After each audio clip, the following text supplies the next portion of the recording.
Welcome everyone, welcome to another preview. This is MetalCanyon, and we'll be previewing yet another DLC for Car Mechanic Simulator 2015. This time the Performance DLC, which brings a few new cars, I believe 3 new cars, like this Dodge Viper. Oh, sorry, it's not a Dodge Viper, it's a Echo's Cobra, but we know it's a Dodge Viper.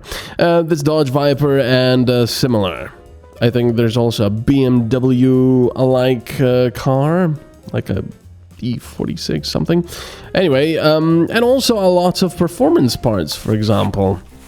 We have a new performance shop here, which gives you all the new performance stuff, and as you can notice, they also have new value next to them. Not just the price, but also plus how much extra horsepower you will be producing by installing this optional new part.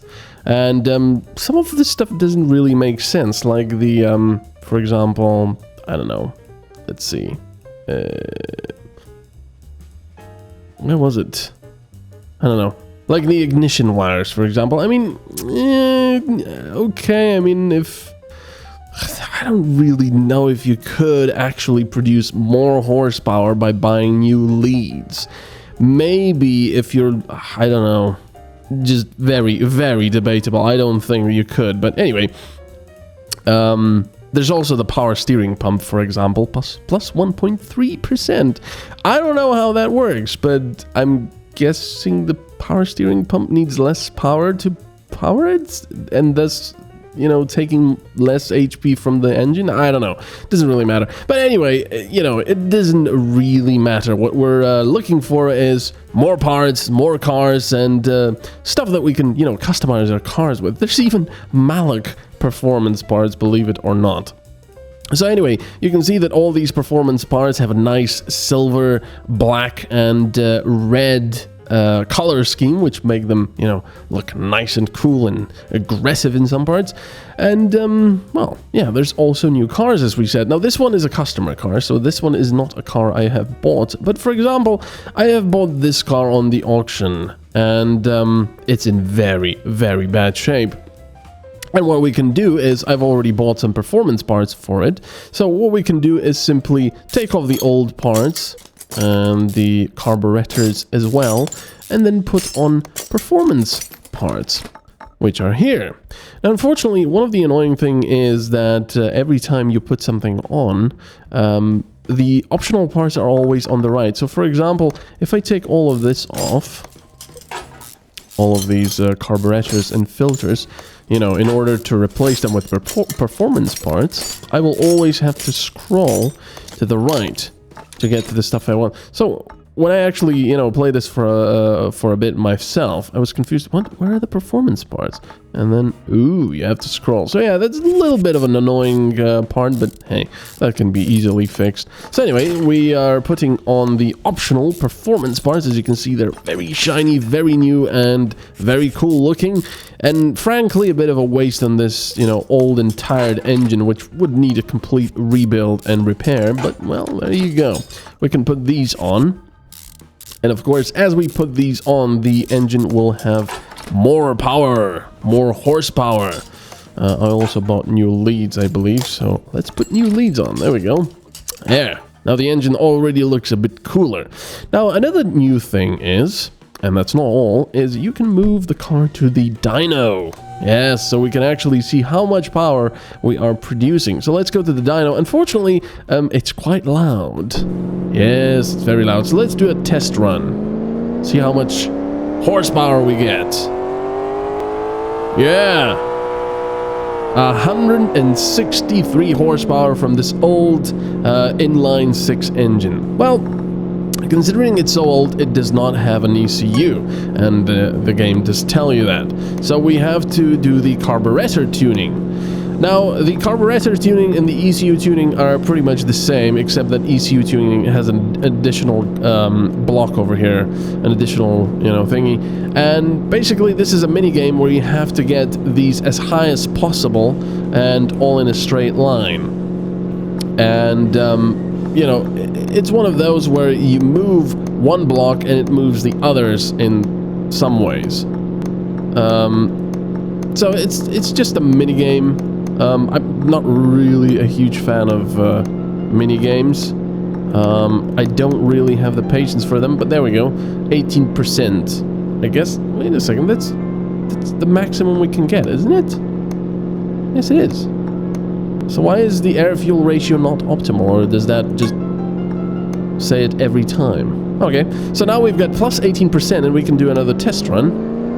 And we'll see that we get a lot more power. Power! Yeah! 190 horsepower this time. So, of course, you know, we could replace a lot over here.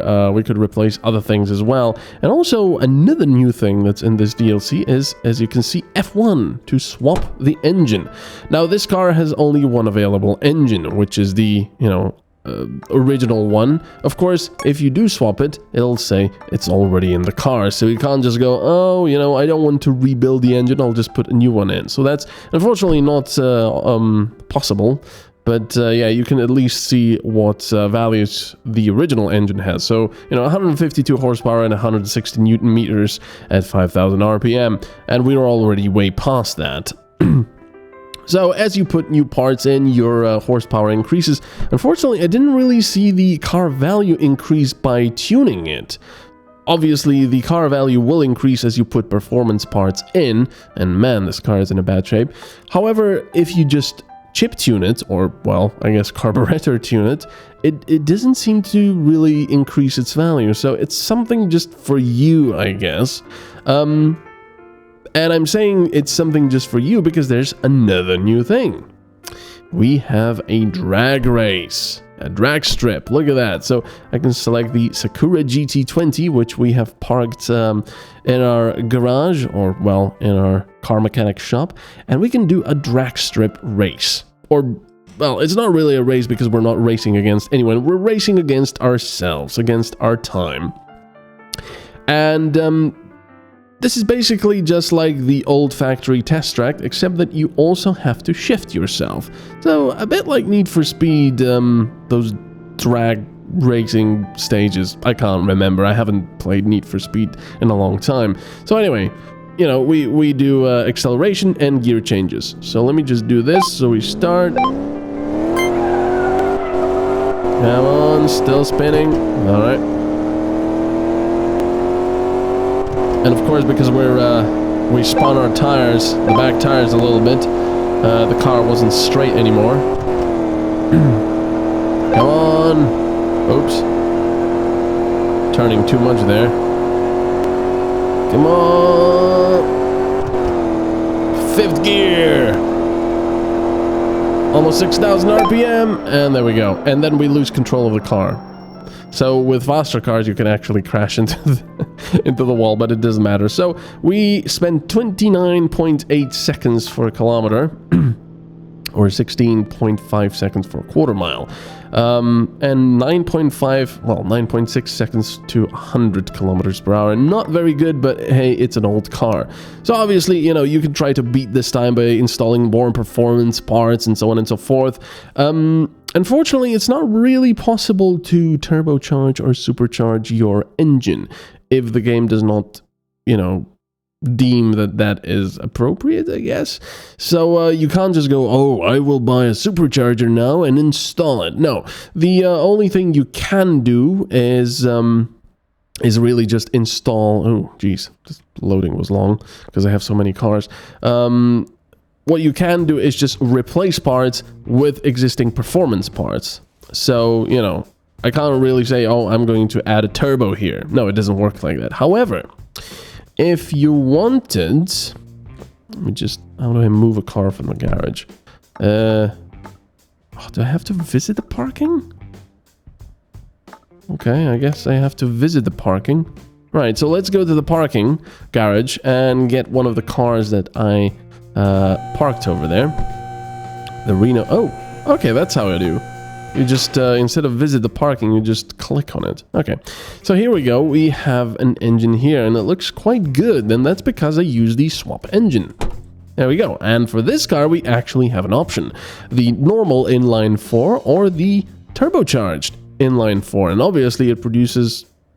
Actually, I just noticed it produces barely that much more horsepower. Quite a lot more torque, of course, but yeah, not that much horsepower. So we already have the turbocharged one in there. So yeah, that's how you do it. If you want to turbocharge an engine, you basically have to buy a new one that is turbocharged and that is actually available. Now with customer cars, obviously you can't do an engine swap because, well, they'll be like, why did you put a Malloc engine in my Viper? I do not approve. I will destroy you and your family. So, yeah, this is a turbocharged car now, and obviously we can also add performance parts to this turbocharged car. Where is it?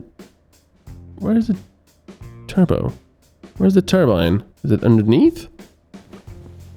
Oh yeah, it must be. Wait a second. It must be there. There it is.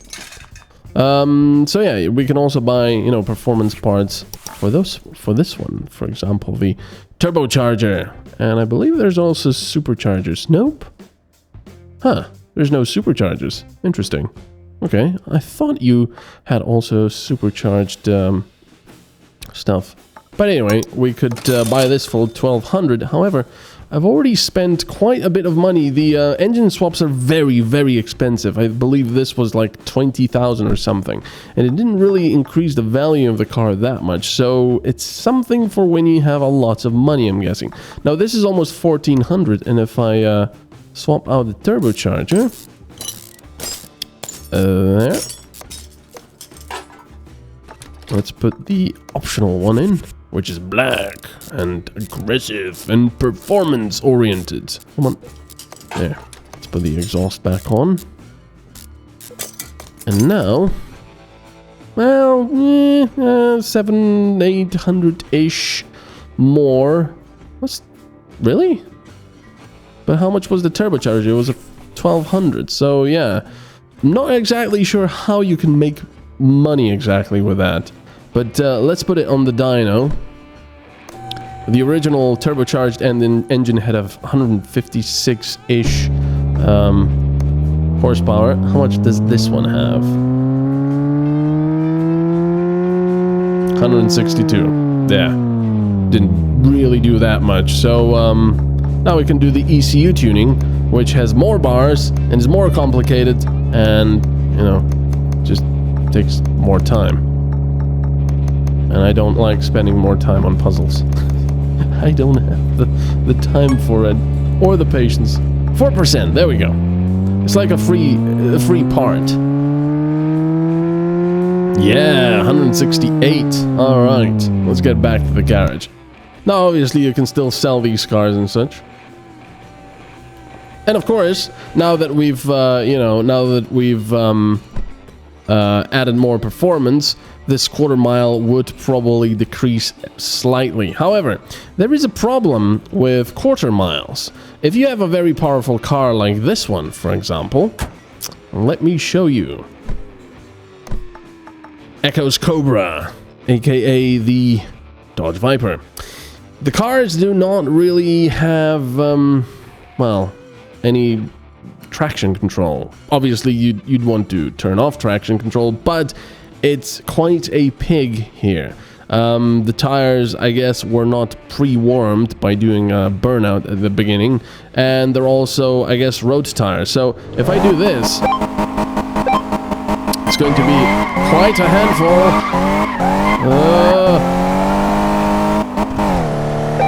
So there we go. That was quite an okay start. Come on! Power! Power! In third. Alright, so that was 23.9 seconds. And we're going to crash, because I can't really control the car.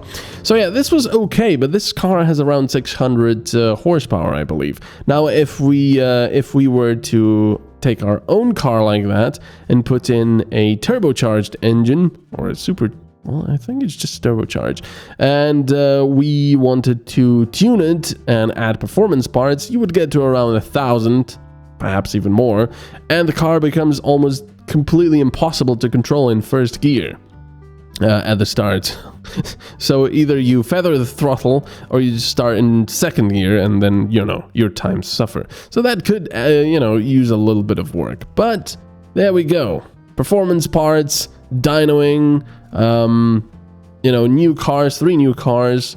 And it's quite a nice DLC. I like it. I mean, you know, more stuff for the game, more stuff for you to fiddle with. And let's be honest, I mean, these silver, black, red parts just look really nice. Especially on this crappy engine because it's all rusty. It's just something for people with OCD to do more. You know, add more stuff, add more numbers. It's only 190. I want more. And so on and so forth. So, yep, there we go. Thanks for watching. This is MetalCanyon, and we've been previewing the Car Mechanic Simulator 2015 Performance DLC. I'll see you in the next preview. Bye-bye.